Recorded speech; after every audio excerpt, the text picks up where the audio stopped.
Are we ready? Let's do it.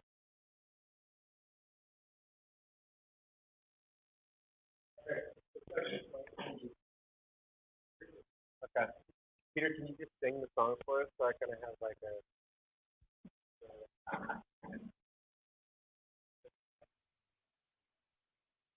Okay. Welcome everybody to the 113th episode of Silicon Zombies, where you get the best brains from the Bay to beyond. We always get to bring wonderful individuals together and demystify emerging technology, telling cool stories and throwing fun parties while we're at it. So super jazzed to be coming live from Carmel in the Matic Gallery. So Craig, thank you so much for having us, you and Daisy. Let's do a quick shout out here. Before we jump into the guests, we're really jazzed to talk about the bridge of art, technology, and all the rest. Quick shout out to our sponsors. So Necodex.com for building digital products, web or mobile. Necodex.com, we'll have them in the show notes, as well as Primero Negotio. So if you're looking to get local customers, Primero Negotio does all of our marketing and social media. They're just absolute rock stars. Their information will be included as well. So let's go ahead and get things kicked off. Super jazzed to be bringing you brushes. Number 115. Let's go to the panel real quick here. Maybe a short, brief introduction. Hello, everybody. I'm Craig Palmer. I'm the CEO of Maker's Place. We're the curators here at the gallery. I've been in tech for about 35 years. I guess this is my 7th market. So I tend to love pushing the boundaries of new technology. I've been in the computer business, electronic design automation, enterprise software, digital media technology, and advertising business, and now NFTs and art. And I am super happy to be here and talking about the latter today. Thanks. Hi, I'm Jeff Marinelli, founder of Art and Living magazine. Since 2005, launched it, and have really been promoting and supporting all our artists globally, and to really see the NFT market and Craig here with Marketplace kicking off to really support our artists is absolutely fantastic to be part of this panel. Hi, I'm Lawrence Fuller, storyteller, actor, poet. I come from the arts and film industry. NFTs and digital art has enabled me to pull together all my passions and professions throughout my life, and been really infused and lit up by the culture as well. I'm Blakeney Sanford. I'm a contemporary artist. I work in sculpture, installation art, and NFT, and sharing my with you and Carmel. Hi, my name is Kung Win. I go by Spicer.ai. Transitioning into full-time art. Come from the technology industry. 30 years in software and kind of bridge. Excellent. So let's get things kicked off. NFTs. What are they? Let's start again. I think NFTs represent a number of things. On one hand, just very simply, it's digital art where ownership is registered in the blockchain. That's all it is, really, to a great extent. But I also think it represents pushing the boundaries of art. For the first time, you can marry static with dynamic with sound in ways that you couldn't do before. For the first time, you can have an artist in Poughkeepsie create something and sell it to somebody in Mumbai who doesn't have a bank account or a credit card. So it represents a number of things, but very simply, I think it's just a new art form on bringing the digital art in a way that it hasn't been represented in the art world before. So super excited about it. So we just got a really cool perspective from Craig, who's got multiple exits in the technology space. I want to move this over to Blakeney, who's just a brilliant artist in regard and has recently started experimenting with NFTs. Tell us a little bit more about that, Blakeney. So I use NFTs as a way to bridge my physical work. It's a really interesting conversation being in the Matic Gallery. Many artists that are art, generative art, and they're trying to bridge into the physical. So I come from a position with sculpture, installation art. I document a lot of photography and photography, the NFT space was a way to introduce my philosophy into the world of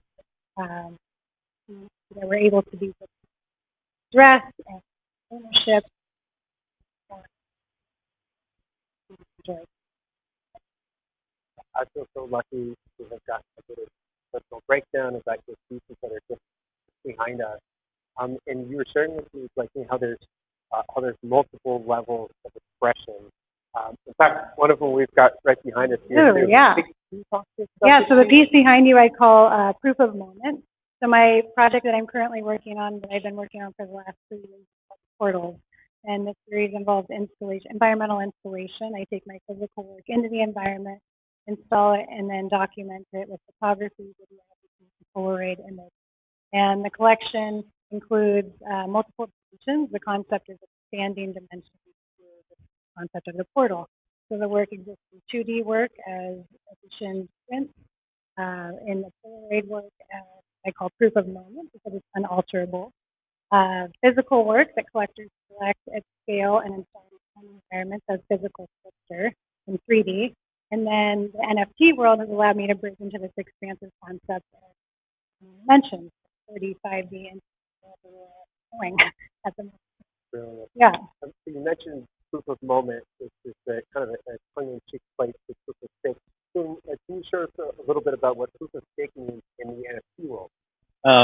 It's kind of new to NFT, so I'm learning a lot about that. I'm very familiar with crypto and Bitcoin, but yeah, so this is something new on the NFT. That's all I know about it. Perfect. All good. All good. So tell us a little bit more about your role as a technologist and as an artist. How do you bridge those two things together? So traditionally, I studied photography, fine art and photography, industrial, high-speed photography.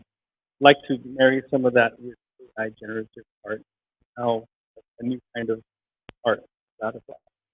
I feel like it's still early days. AI generative art is actually just a new thing for artists to experiment with, which crosses all different types of mediums.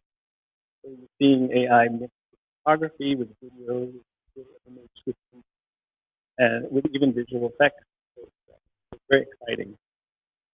There's a lot of potential for every kind of artist in every media to use their. Well, I just call it a new paint color. Beautiful. Beautiful. And what was it like the first time you saw this generative art AI, like this? I was like many people. I was like mesmerized, like a moth. Like, but it's entrancing and amazing. Unlike the Terminator realities where AI is going to kill us, I think it's going to seduce us first. So that's, I'm interested. Can we unpack that a little bit? yeah, Seduce us. What does that mean? people will fixate on figures and faces, on bodies, things like nature, landscape. So I think a lot of generative art start with something grounded and but it's been branching out into crazy other ways. It's being channeled into AI world. And speaking of the AI world and empowering artists, we've got Jeff Marinelli, founder of Art Living. Jeff, share with us a little bit about how you empower artists and where you see the platform moving into the future. Well, I get excited about what Lawrence and Con and like Lee is doing. I actually, and so my job as Craig's as a publisher is to really empower them, and really to empower them is to really understand them. And so I love for them to talk about. I mean, and so I love getting excited about knowing what they're doing and the time that it takes for them to create what they create. I would love for each of them to actually talk about their most recent piece and how long it took and how they come up about the concept and how they dive into creating what they created. As Craig stated, is it music? Is it visual? Is it photography? Is it AI? Not so much AI. AI is starting to move into that world, but really talk about your photography too as the NFT. So I'd love for these artists to really be focused around them and really have them dive into what they've created, because they spend a lot of time at Mental. And I think, Lawrence, if you want to start with what you're creating as an actor, but as an artist itself, would be fantastic. Sure. I'd like to get to your question. First, I would like to try and put some historical context on NFTs from an art historical perspective. To say that, say, new media and the avant-garde of like the 1960s, where it coming into play was like photography, was performance, was installations and conceptual art. The sort of underlying philosophies of these movements was political, and it was revolutionary, and it was said to subvert the economic establishment of the time, to sort of subvert the catalog of private property that had been built up by the elites that were collecting paintings and sculpture. This is what the avant-garde of that time said, the 60s and 70s and 80s. And then as it sort of went on into the 80s and a huge amount of investment from new money, capitalism came into the art market, the avant-garde and the kitsch became one and the same, in that they went back to sort of being economic objects of commercial value again. And you had Jeff Koons sort of rising up with his avant-garde sculptural works, and you had these installations that were establishing themselves into museums. And you had an institutional avant-garde, which sort of proliferated universities and museums to the point where it became the new establishment. And yet it wasn't a free market either for new media. It was very difficult to make into an asset. And also beauty in that sense was being sort of pushed to the edges. What gained so much traction seemed to be installations of new media and avant-garde work. And beauty was sort of in the corner.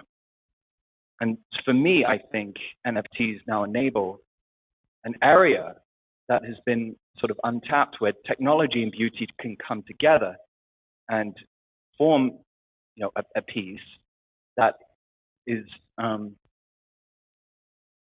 assetized and can participate in the free market once again. And beauty, therefore, I think, like a flower amongst the rubble, finds its way to succeed again. Or a phoenix from the ashes. Talk to us about your work. So I think, taking it from the sapling coming out of the rubble, it all comes back to organic aesthetics. It starts from poetry somewhere in my subconscious, like a seed that's been planted. In this case, was a journey on my travels to Lisbon and New York. Actually, the art adventures that I went on, like for NFC and NFT NYC, and the people that I met, and really came out of sort of my dreams and my subconscious, and writing that poetry out, creating a story, and then finding the aesthetics and the beautiful visual pairing with that. And quite often I would film, what I was seeing. Like I came across a pigeon that was just a beautiful moment that logic couldn't quite describe. I captured it with my camera. I took that footage and ran it through AI with different aesthetics, and inspired by classical aesthetics and traditions, classical concepts of beauty.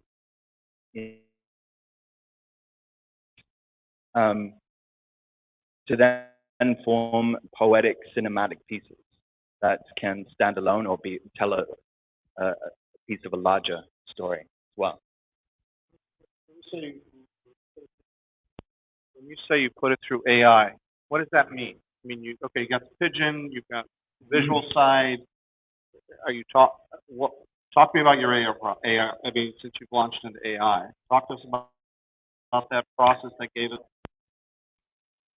So I use a combination of different programs, 3 or 4, and in some cases it can be as simple as seeing a pigeon doing something really interesting that's captivating and fits into the, a larger story. And then I can just take that and say use Stable Diffusion Deform, which breaks down each frame and then reimagines each frame depending on what settings and prompts that I put in, what aesthetics I'm trying to achieve. Or sometimes it will be, I will start from an AI image or even a photograph that I've changed into an AI image, and then take that and animate it, and then take that animation and run it through Stable Deform, again, to make that stop motion frame by frame effect. And sometimes I'll run it through a couple of those processes and then run it back through Stable Diffusion again until I get it right. And it can take weeks, sometimes months to finish. I love that there's different formats. Like you capture it with an image, you can run it through a program like Stable Diffusion, get inspired in that capacity, and that can manifest something completely new.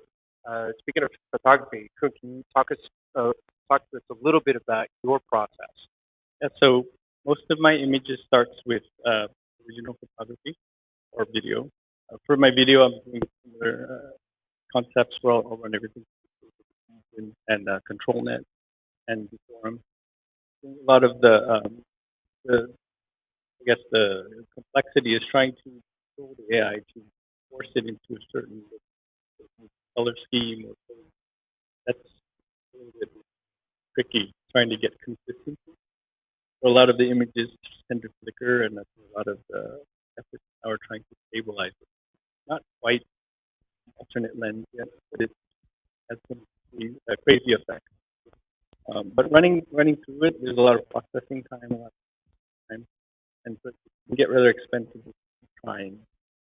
Running different clips of different images and seeing the results, curating the results, redoing it over and over again. Something that matches what's in my mind. Well, the good news is compute power is going down rapidly. Yes. What could take $100 million right now in a year's time could take 1 or 2. So speaking of that process, Blakeney, you had earlier in your career, it was very much about submersing the ocean and that connection, and now you're working on Portal. Tell us about what the process was like for moving one chapter of your art to the next. So initially in my career, I wanted to experience it. So I developed a method of constructing these panels, these large scale, and then casting for the shadow.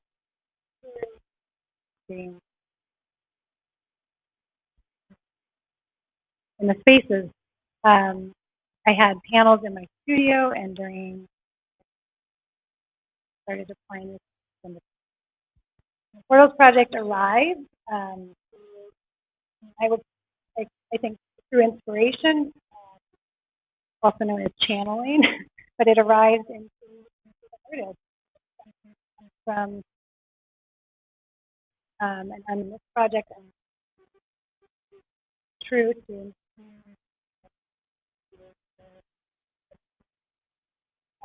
it's evolving and such an expansive way who I meet and the project itself. And then I get so thrilled hearing you guys talk about how you're using space because I feel like this is content. And the way that I'm using it is from such a traditional method as photographer, videographer, applying it in. It's really interesting. A lot of my work looks like it should be rendered in, say, Photoshop or in a way that we install are into the environment. It's actually a very, very physical experience. Installing it, documenting. You're getting your hands dirty. And it's rugged. Yeah, super dirty. Does it feel like a labor of love for you? It's a labor. It's a birthing process. It's a total labor of love. Very, very physical, and it's full installation art and industrial materials I work with are part of the work experience. And it's really cool bringing into a place like this, where most people, not most, some of the artists are coming from the other direction, where it's AI and it's rendered through it's conceptual and it's through words, and they're working in another sphere, and we're meeting in the middle of the space in the Matic Gallery, which is such a cool teaching of this. It's really exciting to me because a lot of them, I think, look at my work and think that I placed that blue square into my work. And I'll tell you that's not the case. I have videos to prove it. Yeah. And it's me out there actually doing it. And so, and that's really important to the process of the story of and I think it's so expansive, and I think anything goes. I think that's what's so thrilling and exciting about all of us. Everyone listening is creating what this will be, and there's no limit. There are niches that are becoming prevalent, but there are no limits to what it can be, and no limits to how we can combine poetry, and music, and geography, and photography, and installation work, and thought, and sound. And I mean, as we brains, all this, I mean, who knows this, but it's like, it's really expensive. Craig's at the heart of this all. I mean, he has been there. I mean, he stops breathing, his heart stops, everybody stops. So it'd be fascinating. I'll try not to do that. It'd be fascinating for Craig to breathe. It'd be fascinating to hear Craig's view in this, because not from a technology standpoint, but from an artist standpoint, and promoting artists and growing his platform to really help this world grow, I think would be a fascinating story to hear all of what you have done. Well, I think very simply, I mean, we're trying to do two things. One is we're trying to expand the audience with us. One of the things I love when I'm speaking at an NFT show or a crypto show of some sort is asking people if buying an NFT was the first time they ever collected art. I get tons of them. So that's expanding the audience for art in general for people who might be on board with digital art and then find themselves moving to collect physical art and a combination. And that's good for everybody. Expand the playing field. And then we're also trying to, at the other side of the equation, expand the playing field for people who are doing new things to be introduced to traditional collectors. That's one of the reasons why we're sitting here in Carmel, in a town that in the square mile has, I don't know, 60 or 80 art galleries. Many of them very traditional, because the collector base here is fairly traditional. And so we're trying to introduce this new art.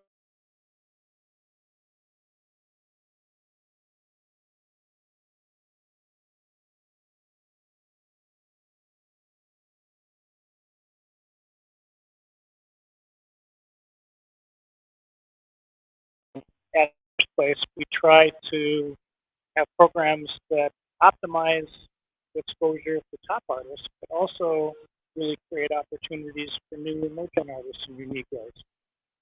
Just give you one example. We, about a number of months ago, we did a program with Excedrin, believe it or not.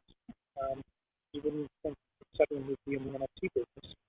They aren't actually, but what they did do is they wanted to create goodness for their brand. So they actually took about $100,000, and we did basically an accelerator for women artists who had either never minted anything in the blockchain space or had minted but never sold.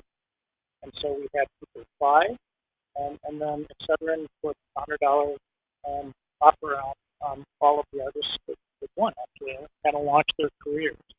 And so, whether it's trying to expand the field for people who buy art, experience it, or expand the mind of people who are traditional collectors to think about new art forms that NFTs represent, or whether it's providing opportunities for new artists that are doing creative things to be onboarded in a market that is traditionally hard to break into. Those are the things that we're trying to do, but at the end of the day, are all just expanding this amazing field in interesting ways at a number of different levels. And so we're trying to do that continually at this place. I think the podcast can't see it here. When you look around this gallery, you see this really incredible mix of traditional, physical, digital, all juxtaposed and mixed up. And one thing when you walk into just art, not think. So all NFTs are really confusing. Generally, it's just the way it should be.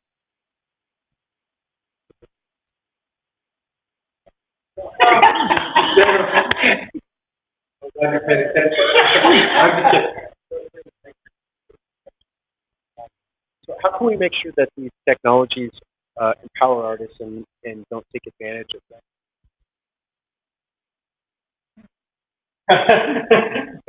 What do you think about that? Well, I mean, I don't think the technology is going to take advantage of the artist. Um, an artist like lets the technology take advantage of that. Like, artist has to figure out how they harness technology to create their own products and use those as tools. Are you referencing in terms of AI or in terms of? Oh, like. Well, I just think it's. I think there isn't in terms of taking advantage of. I think of it more as like it's providing a platform for us to have our work seen. And there are a number of platforms. Makerspace is significant in that realm, and provide opportunities in my eyes for these different venues. And that's what's been really cool about this too, because the concept is digital. So you have your physical work, and your digital work, and you're sharing and expanding. Craig said, and just like I feel like it's something proprietary. It's not proprietary. It doesn't. I think to a certain extent, NFTs are really a democratization of art. To a great extent, in the same way that with the PD was the democratization of knowledge to a certain extent. Because now for the first time, anybody can create something and make it available to anyone in the world who can decide to buy it with or without a credit card or a bank account. Really, an NFT is. And I think that was hard to do in the traditional art world because your only hope was to maybe convince a local gallery to put you up on the wall, and then maybe you can get to a better gallery, and then maybe sometimes if you're really lucky, you can get to more fame and fortune on a more grander scale, which is still going to occur forever. But this does provide opportunities for people to gain exposure that would have been incredibly difficult to do, and it kind of democratizes that process in a unique way. So I actually don't think the technology takes advantage of people. The technology is really offering opportunities to people that didn't exist before. Well, and just really like put this stamp on, like, I'm the artist and this is my work, and it happens to be and we're all working together. Like it really is like a proof of authenticity. Yeah, like it's like this is. Let me say a couple things. We talk AI. Everybody's throwing AI. I'm 62. When I was 25, I used a language called IFPS, which was one of the first AI tools out there. So just like AI has now evolved after 35 years, NFTs, Craig and I, you're allowing, first of all, two things what I love about NFTs. What's so powerful about it, it has allowed the unspoken artists to be able to merge into a market. They don't have to walk into a gallery. They don't have to be shut down, which they all do. And it allows artists to actually start getting their artwork out there, number one. Number two, it allows the animators and creators of all walks of life to actually start getting their works out there that they never, ever had a vehicle to do this. So for me, it excites me on so many different levels because it allows really artists to thrive. That's the second thing. The third thing that really NFTs mean to me is the evolution. Craig and I know this is not a short game. This is a long game. This is going to be this generation creating, and then all of a sudden this gentleman who knew nothing about art got excited or knew something, and now he got excited.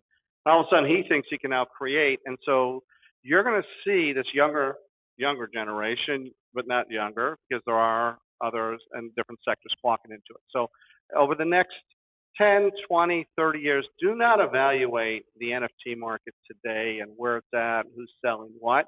This is a long-term game, and you're going to really see it evolve. I can give an analogy to that. A couple of companies ago, I ran a company called Gracenote that did technology that was embedded into mostly the music world, in home entertainment systems, car systems, media players, streaming services. A friend of mine, Carl Heiden's Brandenburg out of Fraunhofer Institute, was the inventor of the MP3. Actually, we tested that in the late 90s. And a lot of my friends in the music industry thought that digital would become dominant overnight. I mean, literally in a couple of years. It took until almost 2008, 2009 until digital downloads surpassed physical.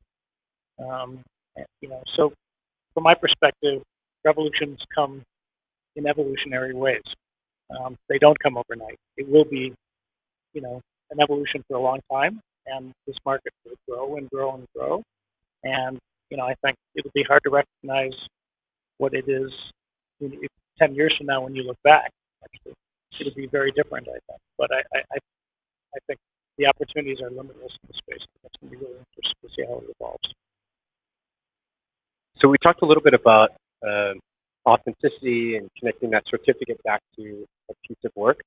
But what about as an actor? I mean, now we've got the ability to bring back James Cagney into film, or Marilyn Monroe, and that way artists can kind of live forever.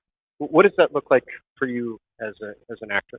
I'm glad you brought that up, but not necessarily to do with how AI can scan and then sort of represent a likeness of another person, which I think is something they're struggling with right now in the Hollywood strike that's going on, and that having to undergo some pretty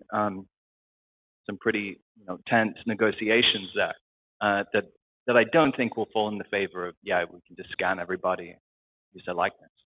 I think what's more interesting actually is as one of, I guess, less than a handful of method actors that are currently in Web3 and assetizing their art form in any capacity, which was actually not really possible before unless you created the film and sold tickets to that film, but rather having it as, hanging alongside an Urs Fischer in a gallery. And I think, and that's also quite similar to poetry was not able to sort of have its place on a gallery wall quite like it does now, and the performance of poetry. And Lee Strasberg, the inventor of method acting, he was a romantic. I mean, you read the introduction to his book, A Dream of Passion, he's talking about romanticism. And the process of method acting is a fully sensuous one. It has to do with memory, it has to do with feeling, smell, sense. Sense memory is a really important aspect of it. And the romantic movement has such an important place in our history and is so relevant today because the romantics were at the dawn of the industrial era. I don't know, is my mic still working? Yeah. We're at the dawn of the industrial era, where they found themselves at this sort of intersection where religion and technology were clashing, and in this way that the old world, the old way of doing things, was completely being, I guess, at threat of the machine in the yard that was churning up their earthly ways and turning it into they didn't know what we see now as the modern era. And we are now find ourselves at this intersection of technology and old ways of doing things, what we consider old ways of doing things now. So romanticism, I think, will always play an important part in any artistic movement. And for that to be represented in performance and in method acting is something unique and untapped, and something that's otherwise been relegated to other people's stories, like in cinema and commercial ventures. I'm working with Vincent D'Onofrio on one of these pieces, and funnily enough, he's sending me the poetry to the works that we're collaborating on in between shooting scenes on Daredevil, Marvel films, and big franchise movies. And because that's what he's being hired to do as one of the best living method actors. Yet he has this huge well of artistic passion that's just constant, that's every day. And right now during the strike, he's teaching about 100 actors at the Lee Strasberg Institute in New York. That's what he chose to do with his time. while they were on break from shooting the Marvel series. And so I think that is a much more interesting use case for acting within digital art, AI, and NFT than to consider, well, just take what someone looks like and then put them in a different context. Although we are doing that with our pieces too. I think there's just a lot more scope to it. And what about the metaverse? I want to toss this back to Mr. Marinelli over here. What does the future look like for channels and distribution and visibility? First of all, I need to say something. What's fucking awesome is you take this guy's brain who's got such a intellectually complex, historical European background, and you've given him now tools to actually display his brain, which the tools are really evolving at such a pace, to actually now deliver it for other people to actually see what he's thinking or visually understand what he's thinking is friggin' awesome. And allowing it to get out there that the market can actually buy is the greatest thing out there. So fucking love it. Where he's headed, I could never think like him. I would never want to think like him. It takes way too much energy. Metaverse is just another technology, AR. We've seen it all. Look, Jeff's being bashful, but art and living is an immersive ability to be able to connect with new artists. The cultural zeitgeist, exactly. There's applications in B2B blockchain, like what we're doing with Boardwalk, and then also for art and of all different flavors. This event's about artists, and I fucking love artists, that's all. So why don't you share your brain? There's a lot of interesting talk. Lawrence mentioned about the likeness. Might be so. Okay. Who I am, or what do you guys want to hear? I think we're almost there where we can just, like you said, just take a picture of what's in someone's brain. There's, right now there's still a little bit of translation. I'm thinking what I can do with AI. Right now I'm just kind of twiddling with the kind of basic features. When designers first got fonts on desktop publishing, they're trying all the fonts, right? And now it's refined to such a high level of art, for earning and typography. And I think this is the same thing. Getting AI is just a new way of blending, and we're trying everything. We're trying every tool. I'm sure you're running all the same tools. Everything new. I'm listening to all the different releases every day. I'm doing new things. Trying all. Yeah. Where do you want your work shown? Where do you want to see your work? You want it in Times Square? You want it in a gallery? You want it that would be epic. I mean, a hologram. You want hologram on Times Square, like a gigantic billboard. That would be amazing. I'd like my work in the center column at the MoMA, in the tall column, the multi-story column. No, I would like. Yeah, Let's make it happen. That's where we're going with the portals. But what you were saying about where this can go and expansion-wise, conceptually. So the portal feels very conceptual to me. And we see the work in 2D, we see it in 3D, we see it in 2D. But where I see it going is this collection of data from the portals being around the world and where they end up in their different dimensions. So the 2D work is data mapped on the globe and where it ends up physically. 3D work like this. NFTs like this. And creating this data grid of information that creates this web of the never-ending gobstopper of these layers of spheres, and those are projected into holograms, projected into spaces where we see the work as these layers of interconnectivity and webs of connection to people and connection to place. I love how there was just no fear when you're talking about your art or your creative process, because it's so aligned. It's what you need to do.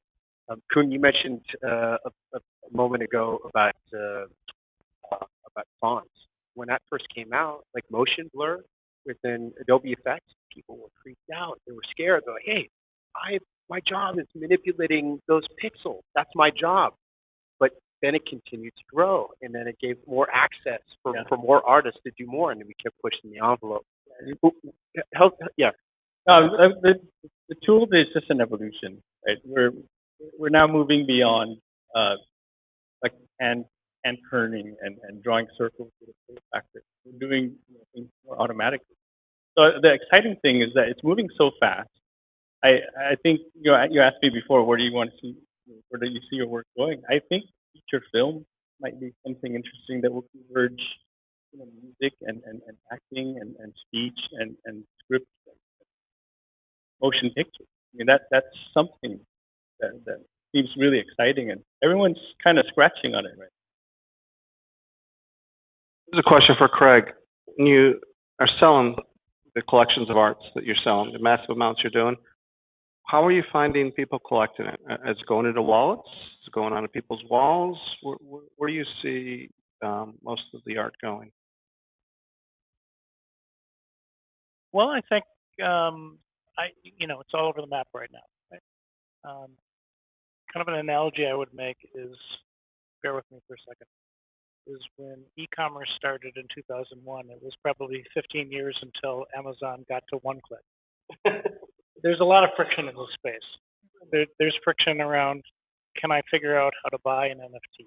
And then once I buy an NFT, can I figure out how to get it in a frame or do something like that? There's tons of rough edges that have to be sanded off in this space to make it a frictionless experience, to allow some grandma in Poughkeepsie to want to buy art and easily put it on a wall at her home. Those things will all get ironed out over time, as they always do in any new market. I think there's a ton of people who would like to have more ways to display their art than is simply provided by the industry today.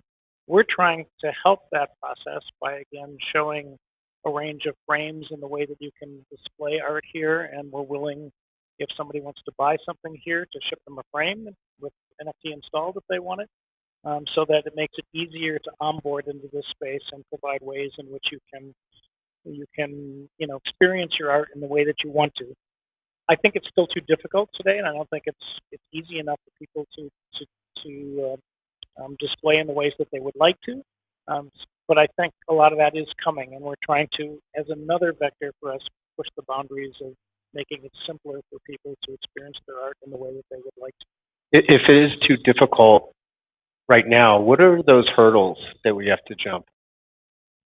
Well, I'll give you my own experience. When I was looking to come into this space, and by the way, I've always thought about, companies I wanted to run is, where's the next place of the way business is done that's ripe to be reinvented in some way.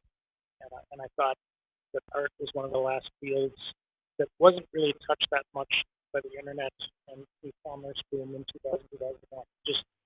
Until you could create ownership of digital art, which NFTs on the blockchain actually allowed, that was the last missing piece to really start to create, a new way of experiencing art. And so, to a great extent, I think, when I was looking at running Makerspace, I bought a mural. It was one of the earlier frames, and then they supposedly provided an ability to plug in your wallet and just display your art, but half of it was displayed wrong, at the wrong aspect ratios. I couldn't manipulate it to display it right. I finally had to extract the art and then manipulate it, then load it in separately, and it was just asinine. For our listeners at home, what is a wallet? Can you kind of unpack some of this? Well, so let me start here. Makerspace has always tried to make art experience with this to be accessible. We were the first guys to allow buying NFTs with credit cards and fiat. We were the first guys to hide the ability to need to know how to bring a wallet, a digital wallet, to the table. If you don't have one, you don't know anything about it, we create a custodial wallet, that's for storing your art, etc. So we, right from the start, we're the first guys to say, you don't have to know anything about the space. See something you like, put your credit card down, buy it, it's yours. Now, for those of you who don't know, a wallet is a mechanism in which you can store your assets. people will learn more about this space. There's a lot of different wallet technologies out there. You can hold your crypto if you own crypto. You can hold your NFT assets if you have NFT assets. But you don't have to know that much about the space in order to participate in it because of things that we're doing. The things that we work with Craig here in the gallery to make it simple to onboard you into this space, etc.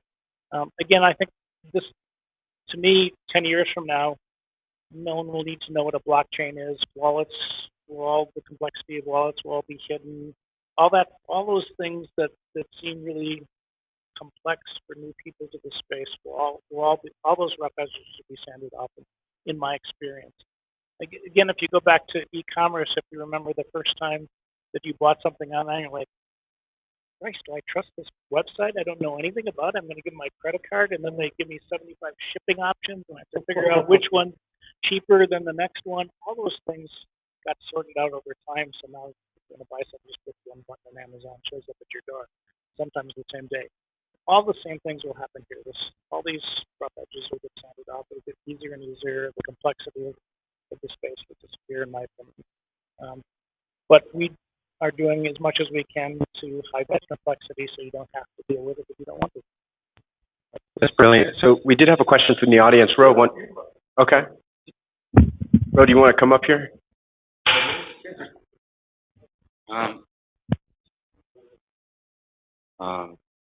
Okay.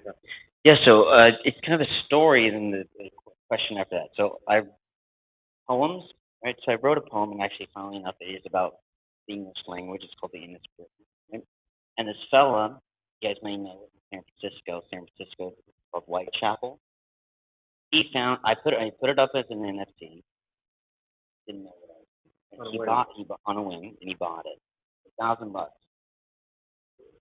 how do you extrapolate that? How do you make those connections? Then goes kind of backward. So the question is, how do we extrapolate those connections? How did he find them? Whitechapel is a gin-only bar, great bar, wonderful place. There's my poem of the evolution of the. Do you know it off the top of your head? And it's Britain. I mean, okay, is that okay with you guys if we do a quick poem reading? Yeah. Oh yeah. While you're looking that up, Peter, you got a question from the audience here? Yeah. In the chat, someone wrote, "Can NFT art or can physical art be linked to NFTs? If so, how does that integration work?" Yeah, I can talk to that because we were a pioneer in this space also. A lot of times, if you buy something digital, maybe if you bought it with crypto, we don't even know anything about you. We just have an address. We don't have a wallet address. We don't have your name. We don't have your phone number. We don't even know where to ship something physical. So one of the things we did at Makerspace, we launched this early in the year, is we provided an ability. If you bought an NFT, you can unlock physical things that go with it. And there's an unlock process, and then there's kind of like a Web 2 checkout process. If you unlock a physical piece and you want to either get that physical piece because you got for free with it, or maybe there's an additional charge for it because that's the way the artist did it, then we have a process where we ask for your address and your phone number and all the things that you need to know to ship it to you. And so that's how these things get connected from a perspective of delivery. Now, we are experimenting and looking at ways in which we can more completely tie a physical object in some mechanism to a digital object and register them both in the blockchain in a unique way. There is more work to do to really integrate the two of them in a tight way in which the pair can actually be resold also on secondary markets. There is more things to do, but at least we got the ball rolling in a way where people who want to do digital physical combinations had a vehicle to be able to do that in a simple way and have both the digital aspect and the physical piece shipped in the appropriate way to a buyer. So we've started the ball rolling on that, but there's more work to do. So if collectors at homes wanted to learn more about Nomadic and connect with these packages of the physical and the digital, how does that work? Well, they can go to Come visit here. Come visit here and talk to Craig Rose, the owner, or you can go to makerspace.com, and we actually have on our homepage what we call, we've got a series of genres that we promote because we think they're special. AI generative art is one of those. Unlockables is another one. Unlockables can include physical pieces, but also other things. Maybe we get access to them. There can be many different things tied to a digital asset. Physicals are one of them. So if you just go into that genre unlockables and look at the art that's there, you'll see a bunch of digital physical combinations, and if you like one, you can buy it. That's it. Well, I'd like to unlock a poem. So, Ro, if you want to. Oh, but journeyed across the pond and the language that we speak. So the what am I doing? Welcome. I'm shy, I'm not. I write it. There once was a mighty kingdom lost to folklore and history. Little is known of these kings who used to live quite peacefully. East of Ireland is where they were prescribed, and only on the innest of Britain did their men survive. Pillage and plunder would come their way from the tribes and kings who seemed to have gone astray. But through these bloody battles, lost without ink, new children opened eyes, the soft, gentle breeze. And even though what seems but dead, the spirit lives amongst us, and it should be said that what is read and written came from the children that would eventually forge. All right. I'd like to continue with the conversation about Craig real quick. When Craig talks about unlocking physical, he's referring to quite a bit of things. Promoting artists. What he's saying is you can, within the what I call the smart contract, to say come and meet the artist, or get first grabs at my next piece of art. So when Craig talks about, literally the NFT is a smart contract, and in it as an artist is ways there are ways to excite buyers, collectors to continue buying and collecting, and they get other incentives to do this, and that's what he's referring to. Let me add something to that. I think one of the beautiful things about digital NFTs is, as opposed to the way in which traditional art works, if I was a traditional artist, I might have my works in a gallery sold to people I don't even know, who I will never meet, who I will never talk to or have any conversation. That can often happen. One of the beauties of this digital world is you could have a conversation with who buys your art every day if you want, which is what a lot of the artists are doing right now, is creating a community around the people that love them and want to collect their art, and creating a vehicle for communication with them that's an ongoing channel of interaction, which would have been very difficult to do a number of years ago. And that's another huge opportunity in this space that the best artists are taking advantage of, because they're doing it in a way that's creating a lifelong audience for those that they actually know and interact with. I actually think it's the parallel of what some of the best music artists are doing today also, is really kind of creating a connection to their fans in ways that they can communicate with and talk to and interact with in ways that they couldn't do before, when all they did was work through a label and did some concerts. So I think, to your point on how do you make connections on things, I think the best digital artists today are the ones in which are creating, are doing the grinding to create a social following, are creating connections of ongoing interactions with the buyers of their art, and really creating a community around the people who love what they're doing.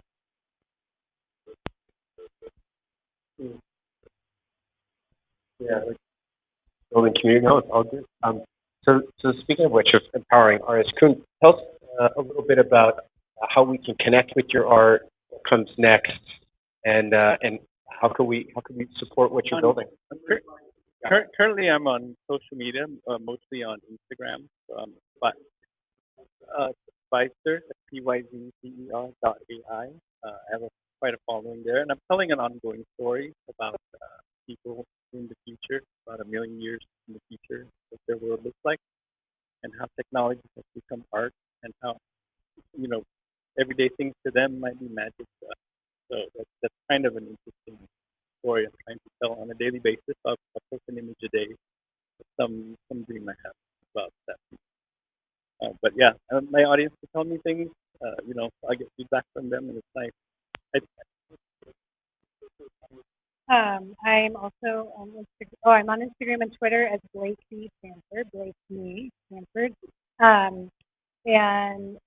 But just quickly, what I find really expansive about this space here is that we're connecting, like you said, Craig, with people and collectors from all over the world, all times of day and night, meeting on Twitter Spaces, talking to each other, supporting each other, rallying behind each other. It's really like the world that I've experienced in it is such a positive space, and all it takes is this interaction, and people are responsive. And so I totally encourage you to just put it out there and go on a Twitter space with 5 people and just have a conversation, and you're going to be in all different time zones, and you leave feeling so invigorated and elated and supported. And every person that is listening, that is creative, who have something to bring to the world, and I 100% encourage you to go after. Blakeney, just real quickly, how could you help artists who want to create, want to put stuff out there, but there's fear of judgment or there's some kind of residual fear? How do you get over that? How do I get over that? There's you connect to, listen to what you have to bring to the world. I had a near-death experience at 27, and it shoved me into the reality of life is very brief here, and what we're here to do is see our true self. And so my work comes from a self-centered place, and I hide behind it and let it lead the way, and just put it out there. And this space really, truly allows for that, and that's what's so beautiful about it. And you can be anonymous. So many people in the space are anonymous. In fact, had I started my career 10 years later than I did, I'd probably have a code name of XYZ385, but instead it's my name and face. But really, truly, you can be anyone, and it's beautiful, and just do you. You love that. I would also like to take this opportunity to manifest where I would like to see my work shown. I do have a secret. My late father was a notorious art critic in England, and he was just a fervent debater. And his archive, when he passed, I was about 3, was moved into the Tate Museum archive next to Roger Fry, who was the founder of the post-impressionist movement, one of the most recognized art critics in history. So it would mean a great deal for me to one day shown at the Tate Museum. Well, now we'll find your work. On the socials, if you want to see it on a phone or your desktop, my socials are at Lawrence Fuller. In September, we're working with a few companies around the world, in Los Angeles, in New York, and London, that have immersive experiences. And I know that Craig is also working with companies around the world to create very bespoke installations of digital art that can only be experienced in the there and now, and provide the true use case for digital art, that it can be fully immersive, fully sensual, that can be all around you, that can be fully encompassed. And so in September, we're going to have an exhibition with myself and Vincent and 3 of these immersive venues around the world. And we'll also be including a couple of these pieces that are on display with MakerSpace. Probably on my socials at Lawrence Fuller. And one day at the Tate. One day at the Tate. We'll include all these links here as well. Brilliant. And you know what's really kind of also fascinating is there was a fellow named George Debelios who he's a doctor, and he purchased a lot of pieces for starving artists in the Impressionist era, and because he was there to support much more beauty, people to unlock for the rest of the world. Like Craig, you're doing that in large part as well. So thank you for that. But I guess unless we have any other questions, okay, we'll wrap. Awesome. Well, thank you everybody for joining us for another superb episode of Silicon Zombies, where you get the best brains from the days beyond. Now we've got it. Thank you, Peter, for helping us out here. And check out Pneumatic Gallery, and be sure to tune in for a week from tomorrow, and we'll have more of the best brands. So thank you, everybody, and thank you to our marvelous panel here. Thank you. See you.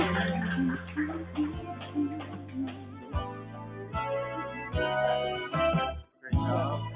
Great job. Great job.